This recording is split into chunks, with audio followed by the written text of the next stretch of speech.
Yes, we are live. Yes. So, good afternoon, ladies, and welcome here from the home of beautiful Ahlam Ali. So, she is a shining star in my life because actually she is one of the ladies that practice what she preaches, and that on a daily basis. So, starting today with a fresh lemon mint that she made for me just now, and the first time I've tried the recipe. Actually, with the Himalayan salt, which is very interesting, Ahlam. Yeah. So thank you for that insight. Absolute pleasure. I'm looking also forward to share some more recipes with the ladies, maybe from your separate book. Absolutely. So, just to start with, so Ahlam will talk about inspiration today and with what drives her and what is actually making her to be the star that she is and how she can also inspire us more for our lives to live. And just to tell you a little bit of background, so she is not only nutritionist and weight loss consultant, but also she successfully launched her own company here, Weight Loss Spa, and there was as well power jars and artisan cheese. Artisan cheese. Yes. I never get good that's okay. Pronounced. So it is meant to be difficult. Yeah. Because it has the two Z's, so it's artisan cheese. Artisan cheese. Yes. So you will tell me a little bit more of that. Sure. And she wrote book as well. That is actually, I don't know, maybe you have another book coming or came already, but what I know is the Hottest Handbook, right? Yes, absolutely. Yeah? I have another book that's written now but not published yet. This one is the only one published at this stage. Okay, great. Yeah. So, let's start right with the questions that I have prepared for you today.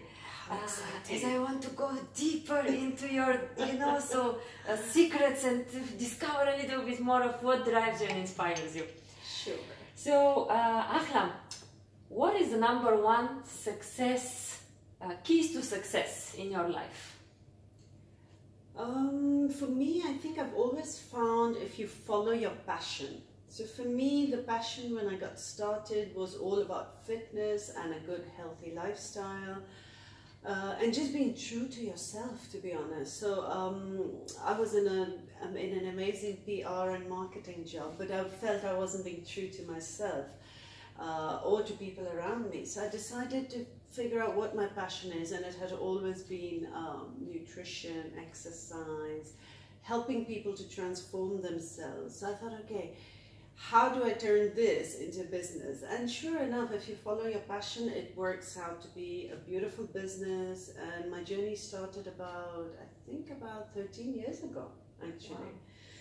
So it's been 13 years and 2 businesses, and well, a few different businesses under the 2 business banners. And it's been a very fulfilling few years, very exciting. But passion, follow your passion, follow your dream. That's what I always say, and I know all entrepreneurs will say that, especially the successful ones, that you have to follow what you really enjoy doing. Then it doesn't feel like work. It feels like something that you enjoy going to every day. Whereas if you're in a job that's not as fulfilling, then you know what that's like. I know what it's like. It's like, oh my God, it's exhausting. Spiritually, energy-wise, it just depletes you. So you've got to make sure it's something you enjoy every single day. Absolutely. Yeah. And driven by your passion. So give me an example of a weekday of Ahlam's life. Okay, I like my days to not be the same, so otherwise I get really boring. So I generally wake up and do some meditation, and then I get to the gym, and I take a smoothie with me. A green smoothie. Your own smoothie. Yes. Okay. With lots of weird and wonderful things in there. And that energizes me. I do the exercise and I come back and I'm set for the day. And then I start my work. But the problem is sometimes if there's a bit of an emergency at work, you get pulled into it and you kind of, ignore your workout a little. So I try not to look at my emails or my messages before the gym. After the gym, yes, because then my mind is clear and I can deal with things a lot better. So I think that's one of the secrets, is that you can't be connected 100% of the time. You shouldn't be connected. I think in this day and age, in this digital marketing age, there's a lot of burnout as well. Absolutely. And that's only because we're constantly connected. And we should ideally not be constantly, we should switch off. Okay, so when is your time to disconnect other than the morning? So what time you do it in the evening? So in the afternoon, while I'm at work, I will take about half an hour off and just do my meditation again. Okay. And then in the evenings, I prefer, after a full day at work, I prefer to just come home and relax and not really socialize. So that's my way of nurturing my soul rather than being out there with a lot of noise, a lot of people, a lot of stimulus. I kind of rejuvenate my soul and my body by being quiet. I love doing that. So how then you cope up with the busy agenda? Let's say now you are a famous woman that is invited to a lot of parties or a lot of networking events, community events. So how do you manage that? With difficulty. I allow myself maybe 1 or 2 nights out in a week, but apart from that, I like to stay in and just be. When my son is in town, I'm with him. Otherwise, then I just read or write or just enjoy my own company. And I have to say, it's very addictive. Just being by yourself with a good book or a good movie and a good glass of lemonade. Yeah. It can be very addictive, whereas when you're out there, it's lots of people's energies are bombarded at you, so you're kind of a little lost. But some people love that. I need to rejuvenate, I need to kind of quieten down. Different people unwind and relax. I think it's very important. It is, isn't it? Don't you think it kind of re-nurtures your soul and, you kind of think about the day, think about the next day, what you want to achieve. Absolutely. And just it keeps you focused, on what you want to do more in your life. Yes. So every day in our lives with different things. Whereas if you're constantly with people, you're absorbing the energies, and I think you don't get the time to think about what you want to get focused about. So, I mean, some people might think it's boring, some think I'm too much of a thinker. But I guess it's just what makes you feel good, and you don't have to be apologetic about it. Yeah, that's very true. Important. Yeah. And it's very big one, because many people that they tend into excuses and feeling bad about cancelling dinners with friends or going out. Exactly. You've got to stop feeling guilty. Yeah. Listen to your soul. You know, the days that you actually feel like you don't want to go out and you push yourself to go out, you don't enjoy it anyway. So you might as well follow your gut instinct and just be honest. I'm very honest with my friends and, the ones who understand at least. If you can be honest with them, then they're true friends. I just say, I don't feel like going out tonight. And they're okay with it.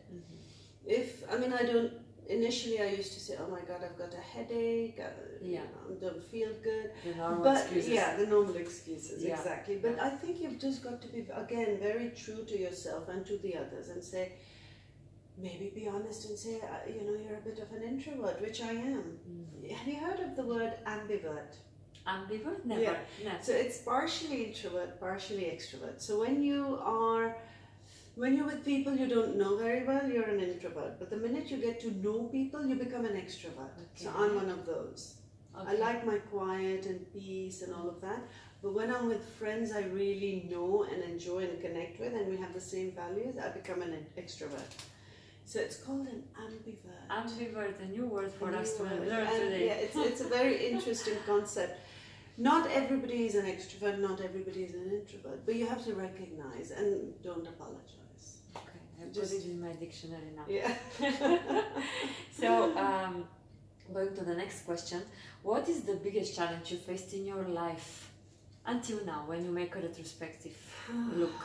And then, how did you overcome it? That's a really good question.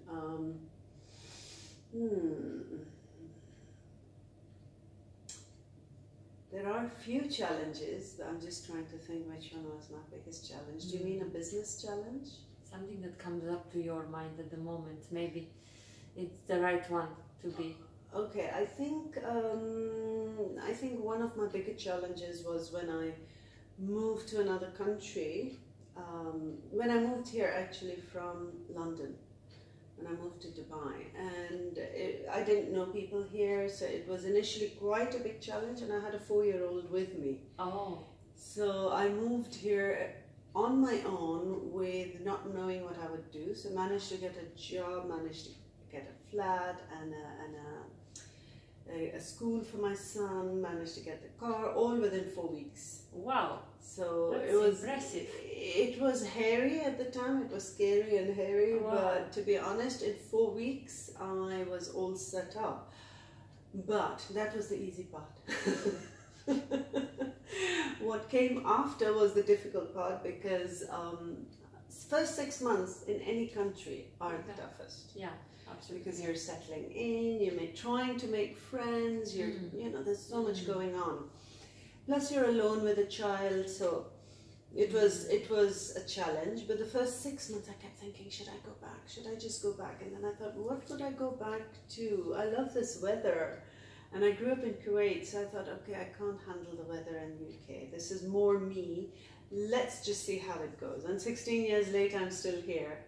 Alhamdulillah. Amazing. But 4 that weeks. was a challenge, yeah. Yeah. I that believe was you. and I thought I'd be here for another 2 years, and that's it, go back to the UK. So what made you overcome? So was it the drive behind your child? Was it the drive that there is some intuition that you felt? So what made you, how you overcome this? So the intuition was before I came here. The intuition was when I left the UK, why would I come to Dubai? And something told me there's something waiting for me over here, and it just pulled me. So that was the intuition part which brought me here. And I did wonder sometimes, was I crazy? Was I brave? Am I stupid? What's going on, you know? Because you have your tough times. But then you hung out. What made me overcome was my son. He loved the life here. He loves the open, so he runs around. Well, not now. Back then, he used to run around. You run in a different way now. Exactly. So you know, for him, this was open air. It was sun. It was just so beautiful. Because in the UK, you wouldn't let the kids run on the streets and play football. It's not that safe. Plus, the weather isn't great. So I mean, it's home, but listen, you know, we all need some sunshine. Yeah, absolutely. So that's what kept me going. He kept me going, actually. You know, when you have a raison d'être, yeah, he was it. You know, he kept me going. Even now I tell him, now when he went to uni, I said to Japan, what should I do now? And he goes, you'll be fine, Mom. Just think about how difficult I was and how difficult it was to bring me. I said, it was actually all right. It wasn't too bad. So it just keeps you going. But once he's gone to uni, now I'm thinking, I need to travel the world a lot more. Yeah. Which is what I plan to do. Okay, so this is the next plan. This is my exciting new plan. Great. Yeah. So you will tell me a little bit about it. Absolutely. Next question for you, Ahlam, will be, what is, let's say that's the biggest challenge, but what was your biggest success story? Define it now from that point of view. So for personal or business? Well, the personal one was when my son got into one of the best universities in London, in the UK actually. Yes, that's amazing. Yeah, yes. That was a huge achievement for me on a personal level, because you know, when you're a single mom and you come in and you think, oh my God, how am I going to cope? And it's a boy, you know, boys can go crazy and do their own thing, and you have to make sure your mom and dad do them and kind of find a balance, a bad cop, good cop, you know? Yeah. Where is the borderline? Yeah? Exactly. And then the incentive versus the stick, you know, the carrot and the stick approach. So for me, I think that was the highlight of my personal life. On the business front, when we won the Middle East Business Achievement Award, out of 280 companies across the Middle East, our company was the one that won it. Which company you're talking about? Because Power you have Living. so many. I know, I have a lot of Power Living, which was more to do with the fitness and the nutrition, and then we had the Power Jars, then we had the cheese. So yeah, this was more the lifestyle company. Okay. It had the best results across the Wow. the Middle East actually. So we won Great it's called job. the MEBA Awards, Middle East Business Achievement Award. Wow, amazing. Yeah. That's something that also it's new to me. Okay. So amazing, well done. Yeah, it was very You keep on satisfying. surprising me. Yeah. So it was great, yeah. So a little bit about yourself. So when things are getting tough, so what keeps you going? What gives you that drive or that extra, so push? Yeah. On the back. Yeah. I have to say, I keep saying, I mean, who doesn't have challenging days in business and in personal? So I think the thing that keeps me sane is going to the gym, because you work off all your stresses and strains and come back with a nice clear mind. I go for a run as well, I meditate, but the main thing that keeps me going is the success, the promise of success, the promise of being independent as long as you can be, and especially in your business, you feel so good not being dependent on another person to keep you going. Of course, I had a team, but now what I do is I just keep going because I enjoy being out there creating new ideas. So for instance, artisan cheese was a completely new idea. It's non-dairy cheese. When we did power jars, it was a really new idea. It was vegan food delivered to your doorstep. And then each one of the ideas, I kind of look for inspiration within and keep coming up with the new ideas and set it all up, and then others follow a few years later, and then you find something else. So you keep changing the playing field. Okay. Yeah. And that's what keeps you going, right? Yes. So, and then I'm sure you have also some exciting plans for the future, which maybe you want to say or maybe you don't want to say, so there is something that comes up now. Well, to be honest, yes, I'm looking at doing a lot more in Thailand. Okay. And traveling a lot more and setting up a nice little retreat and Okay. see how that goes. Amazing. Yeah, because there's a lot of exciting things that one wants to do in the way of transformation. Okay. So, I mean, I love the fact that, I've just trained as a master hypnotherapist. Yes. So, my ideal would be to have a nice little retreat in Thailand where I can actually help people transform themselves, whether it's weight loss, whether it's depression, anxiety, so feed them healthy, exercise, yoga, water therapy, hypnotherapy, somewhere by the sea, so you can actually benefit from each of the elements of nature. You see the sun, the sea, the sand, and just let yourself go and be part of nature, be part of the world that God created, and not be as synthetic and as much exactly as busy as we are here, especially in Dubai. The word busy, oh my god, oh my god. Isn't it a killer? Only when you say busy, you feel already busy. Exactly, and you feel stressed when you say that. So yeah, ideally I want to live close to the land, grow your own vegetables, feel connected to the elements, you know what I mean? That's my ideal, my ideal choice. Yeah. So where do you see yourself in, let's say, Vietnam, in the near future, or I'd say in another year or two I should, that's what I'm planning to do. Okay. That's ideal. Stay tuned. A lot of great things are coming. All exciting options coming up. Yeah. So, and I will be also. I will be following you. You'll be joining us. Yes. You'll be Wherever you are. Miss Health and Well-being. So we will then jump to another question that is on a personal level.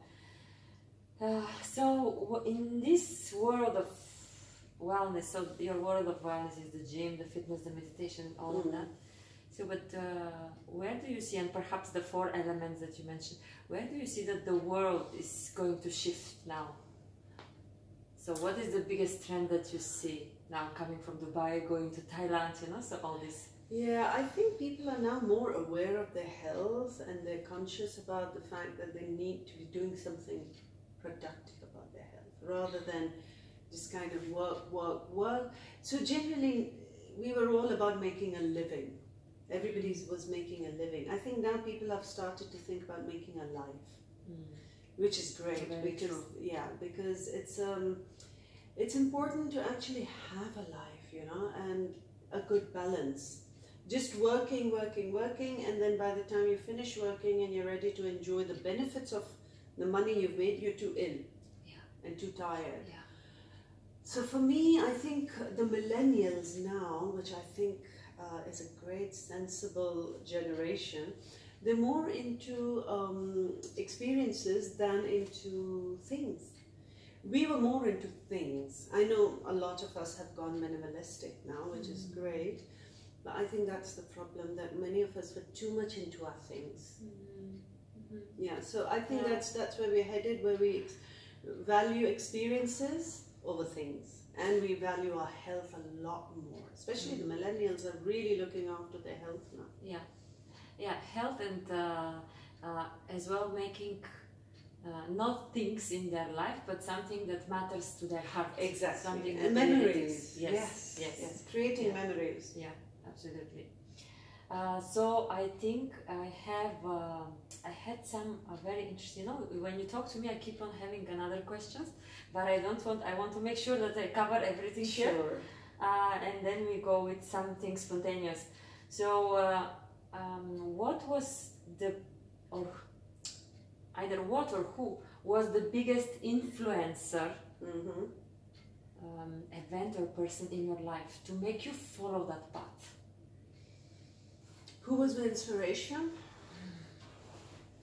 Richard Branson, to be honest. Oh, yes. I at least expected that answer. I find him so wild and such an entrepreneur, and really enjoys life to the maximum while making a difference to people's lives.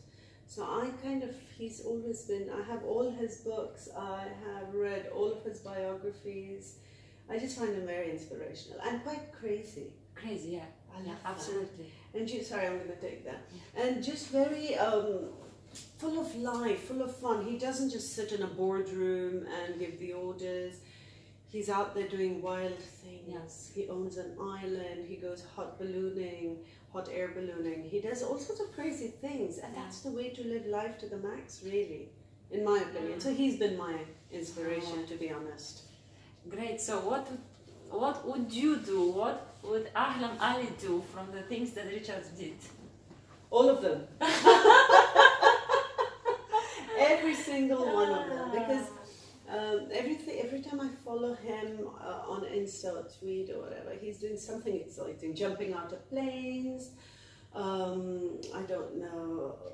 Doing the craziest things possible. So I would do all of them. Yeah, the spaceships, excursions, and all of that that's launched now. Yes. Yeah. All of that. Yeah. If you ask me which ones, I'd say, oh, sorry.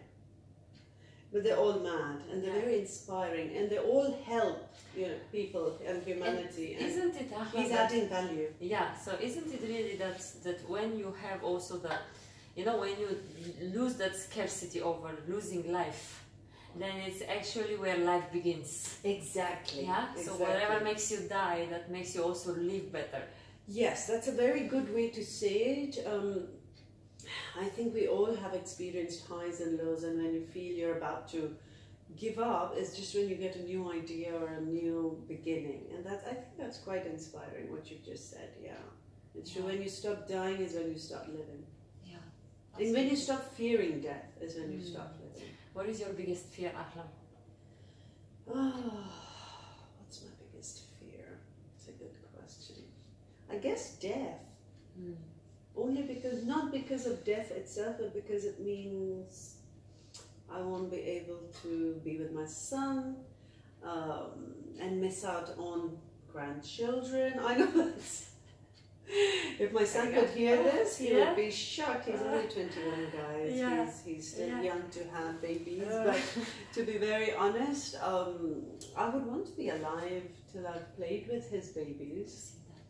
I know it makes me sound really old, right? Yeah.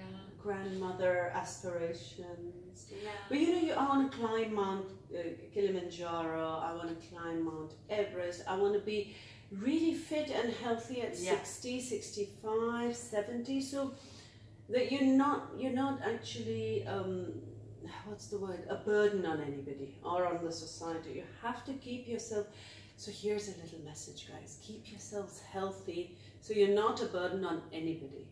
Not the society, not your family, not yourself. Enjoy life, and then, many of us say, oh, we're going to die anyways, so why eat healthy, why exercise? Yes, we're all going to die anyways. Yeah. But the problem is, do you want to die rushing around and living life to the max, or God forbid, do you want to, be stuck in a bed? Because absolutely. Yeah. And then you have that, so when you sit in the corner, then for sure, Jim Rohn said, nothing will going to happen. But exactly. if you go out and move, of course, you are at least moving and seeing different perspectives. Exactly. And living life to the max, because you don't want to be sitting on your deathbed thinking, oh my God, I didn't do this, I didn't do that, I should have done this. You have to live life to the max and get out of the rut that we get stuck in. Oh, I'll be happy when I get a new job, or I'll be happy when I get married, I'll be happy when, these I'll be happy when syndrome. We have to let go of that. Or I'll go on a world tour when something happens. But listen, you can do it today. I know some of us have responsibilities with kids and schools and all of that, but you can still get away for short periods of time. And slowly start something, right? So the small step towards something. I don't know, so if you can't afford that trip to Thailand or wherever, go get yourself a nice massage from a Thai, which we have here a lot. A lot, yes. Go have some nice Thai food. For me, Thailand represents the real people, you see. So what I do is we eat a lot of Thai at home. Yeah. And my son and I love it. And then, your regular Thai things, your food, your massages, you stay in touch with them. I tend to go twice a year, and a retreat is coming up soon, so I should tell you about that. Generally, I do a retreat in Thailand at Everson, which is a Six Senses spa. And this November, I've got another one planned. Yes, I saw that one. It's just so exciting. And I will share it as well. After talking about the fear, what's the biggest inspiration for you? After talking about the sun and talking about so living a life behind the death. So what's something that really inspires you in life? I think that the thought of living in some place like Thailand or Cambodia or Vietnam, which is more real and close to nature, is what keeps me going. So I want to be able to say in 2 years' time or 5 years' time, I just want to be able to go live there, and not have to worry about work or business or employees or anything of that sort, and just just maybe have a little something going on there, a health food set up, or I don't know. I mean, just first of all, I need to kind of get there, and then I know I'll come up with lots of business ideas to kind of something nice and easy, and something to kind of grow old with. Yeah, and also to make your heart tick. Exactly. Yeah. Something close to the heart.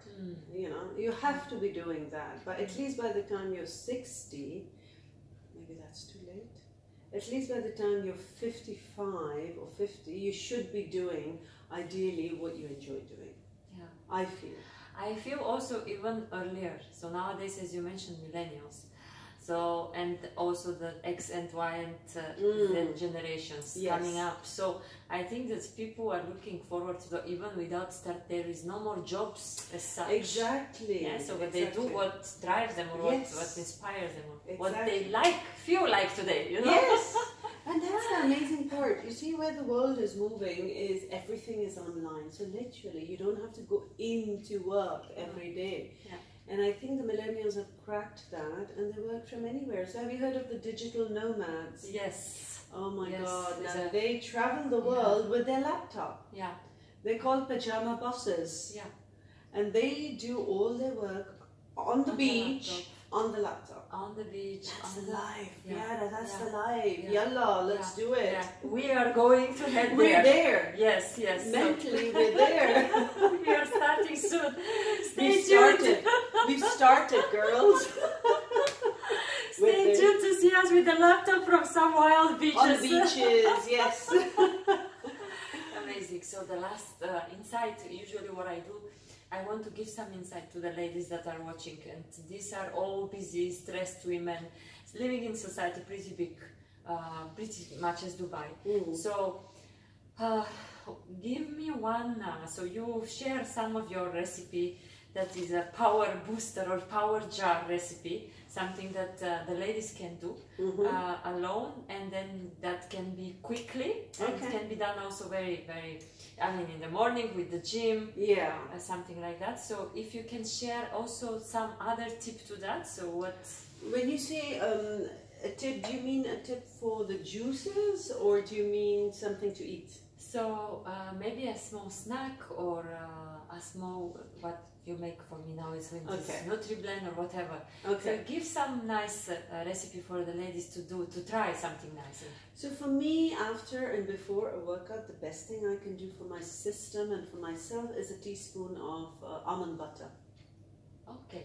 And it gives you so much energy, and if you're feeling exhausted or if you have sugar cravings, have a spoonful of butter. Not almond butter, not regular butter, almond butter. Almond butter. Yeah, it really gives you the energy. So I do that before and after a workout, and then I'm just trying to think of a really good recipe. You could actually use beans, mung beans. Okay. You know, whole mung beans. If you could actually sprout them overnight, and then in the morning you can either put them in your smoothie, because that's pure protein, or you can actually make it into a nice little salad. So lots of cilantro, cucumber, onions, as well as tomatoes. Put it all together with Himalayan salt, of course, some chilies and some mint or basil, and it's a beautiful salad. It's also in my book, so that's something I do quite regularly, and my friends love it. Great. So talking about your book, so that's the new book that's coming up, so you didn't tell me about that, or? The Hotties Handbook. The Hotties, okay. And the new book that's coming up, something in close future, or? I'd say give it another 6 months, because it needs to be edited and a lot to be done. It's exciting, Okay. So we will wait for that as well. Sounds good. Great. So Ahlam, anything that you want to share to these lovely ladies before we close our conversation? I just think it's great to connect with your lovely ladies, and thank you for for watching. And if you have any questions, just feel free to give us a shout. And thank you, Dara, for having me on board. And it's exciting. My pleasure, Ahlam. So inspiring to be in a company, in such a company as yours. And I think that this is what keeps us stronger and keeps us together.